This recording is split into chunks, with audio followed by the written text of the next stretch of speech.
Hello बच्चों, आइए प्रश्न को पढ़ते हैं। प्रश्न यह है, समाकलन x बटे 1 plus cos x D x का मान है।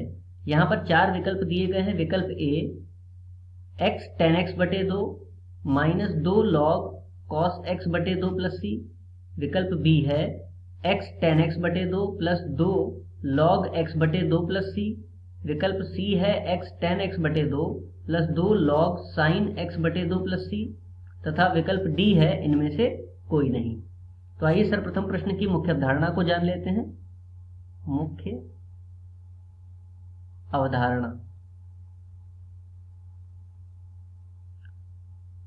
देखिए सर्वप्रथम 1 प्लस कॉस एक्स हमें प्रश्न में दिया गया है, तो 1 प्लस कॉस एक्स को हम लिख सकते हैं क्या? हम जानते हैं कि कॉस 2x बराबर कितना होता है? 2 कॉस की घात 2x माइनस 1। ये त्रिकोणमिति में हमने पढ़ा है। यहां से यदि हम cos x का मान प्राप्त करें, 2x का आधा कर देंगे तो कितना आ जाएगा? cos x बराबर, अब जब यहां पर इस कोण का आधा किया है तो यहां पर भी आधा हो जाएगा, 2 cos की घात 2 x बटे 2 माइनस 1। तो इस प्रकार हमें cos x का मान प्राप्त हो गया।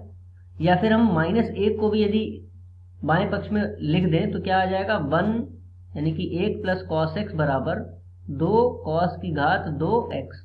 तो 1 प्लस कॉस एक्स का मान हम इस प्रकार से परिवर्तित कर सकते हैं। इसके अतिरिक्त एक और सूत्र देख लेते हैं। यदि हमें समाकलन करना हो दो फलन का जो कि गुणा में दे रखे हैं और x के सापेक्ष, तो इसका सूत्र क्या है? सर्वप्रथम हम प्रथम फलन को छोड़ देंगे, अर्थात u को छोड़ देंगे और समाकलन करेंगे v का, द्वितीय फलन का, माइनस इंटीग्रेशन यानी कि समाकलन करेंगे किसका? कोष्ठक लगा लेते हैं पहले, अवकलन करेंगे x के सापेक्ष प्रथम फलन का और गुणा में समाकलन करेंगे द्वितीय फलन का, और जो भी हमें प्राप्त होगा उसका संपूर्ण का समाकलन करेंगे x के सापेक्ष। इस प्रकार सूत्र लगाकर हम इसको प्राप्त कर सकते हैं। अब यहाँ पर यह बात आती है कि हम प्रथम फलन तथा द्वितीय फलन किसको मानेंगे। तो इसके लिए एक सूत्र और आप देख लीजिए, आई लेट के हिसाब से इसको प्रथम फलन द्वितीय फलन मानते हैं। तो आई का मतलब क्या है?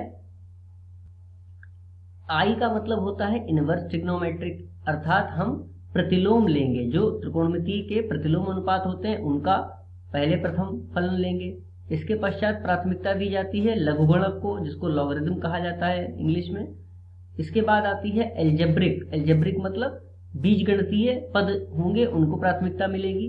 इसके पश्चात आता है टी, अर्थात त्रिकोणमिति, ट्रिग्नोमेट्री इसको इंग्लिश में कहा जाता है, त्रिकोणमिति को प्राथमिकता मिलेगी। तथा इसके पश्चात आता है एक्सपोनेंट जो ई की घात में दे रखे होते हैं उनको प्राथमिकता देते हैं। तो आइए इस आधार पर अब प्रश्न को हल करते हैं। इस मुख्य अवधारणा के आधार पर हमें दे रखा है समाकलन करना है। अगले प्रश्न पर लिख लेते हैं, समाकलन x बटे 1 प्लस कॉस एक्स। समाकलन करना है x बटे 1 प्लस कॉस एक्स। तो हम इसको क्या लिख सकते हैं? समाकलन x और बटे में 1 प्लस कॉस एक्स का मान क्या प्राप्त हुआ था? 2 कॉस की घात 2 x बटे 2, और हमें इसका x के सापेक्ष समाकलन करना है। ठीक है, तो जो बटे का 2 है ये तो बाहर आ जाएगा, तो 1 बटे 2 इसको लिख सकते हैं। और समाकलन x, अब देखिए कॉस की घात 2x बटे 2 है, कॉस को यदि हम ऊपर लेकर के जाएं तो ये किसमें परिवर्तित हो जाएगा? सेक की घात 2x बटे 2 में, और dx। अब देखिए यहाँ पर प्रथम फलन और द्वितीय फलन हमें लेना है, तो प्रथम फलन किसको लेंगे? अभी हम लोगों ने पढ़ा आई लेट। अब यहाँ पर एक देखिए त्रिकोणमिति का फलन दे रखा है और एक एल्जेब्रा अर्थात बीजगणित का दे रखा है, तो बीजगणित को प्राथमिकता मिलेगी, अर्थात इसको हम u मानेंगे और इसको v मानेंगे। तो गुणनफल के सूत्र के आधार पर गुणनफल का समाकलन कैसे करते हैं? तो 1 बटे 2 तो देखिए बाहर है, इसको ऐसे ही लिख लेंगे। कोष्ठक के अंदर सर्वप्रथम x को यानी कि प्रथम फलन को छोड़ देंगे और समाकलन करेंगे द्वितीय फलन का, अर्थात सेक की घात 2 x बटे 2 का x के सापेक्ष समाकलन, माइनस समाकलन, यहाँ पर एक और कोष्ठक लगाएंगे, प्रथम फलन का अवकलन। तो देखिए यहीं पर प्रथम फलन क्या है? x, तो x का अवकलन कितना आ जाएगा? 1 आ जाएगा, तो इसको 1 लिख लेते हैं। और गुणा में समाकलन द्वितीय फलन का, अर्थात सेक की घात 2 x बटे 2 का और संपूर्ण का फिर से समाकलन करना है। इस प्रकार इसको हल करते हैं। यहाँ पर कोष्ठक बंद कर देंगे तो 1/2 कोष्ठक में x। अब देखिए sec की घात 2x का समाकलन x के सापेक्ष क्या होता है, tan x होता है। तो यहाँ पर तो आ जाएगा देखिए tan x/2, क्योंकि x के यहाँ पे x बटे अवकलन करेंगे, क्योंकि ये कोण है तो x/2 का अवकलन कितना हो जाएगा 1/2, और जो 1/2 बटे में आएगा वह इसके गुणा में आ जाएगा। तो यहाँ पर आ जाएगा 2x tan x/2। इसी प्रकार आगे भी देखिए माइनस समाकलन और कोष्ठक में sec की घात 2x/2 का समाकलन कितना आ जाएगा tan x/2, और इसके बाद कोण का अवकलन करेंगे। x/2 का अवकलन कितना आएगा 1/2, और 1/2 तो 1/2 का ये 2 आ जाएगा यहाँ पर। अब इसका हमें प्राप्त हुआ है 2 tan x/2, इसका पुनः समाकलन करना है।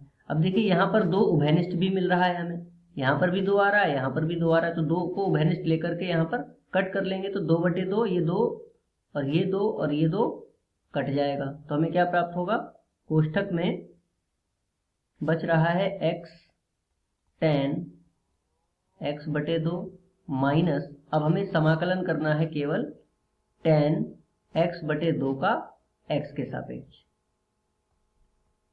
अब देखिए यहाँ पर तो आ जाएगा x tan x/2 माइनस, देखिए tan x का x के सापेक्ष समाकलन क्या होता है, या तो होता है log sec x, यहाँ पर लिख लेंगे। यदि हमें समाकलन करना हो tan x का x के सापेक्ष तो वह होता है log sec x या फिर माइनस log cos x।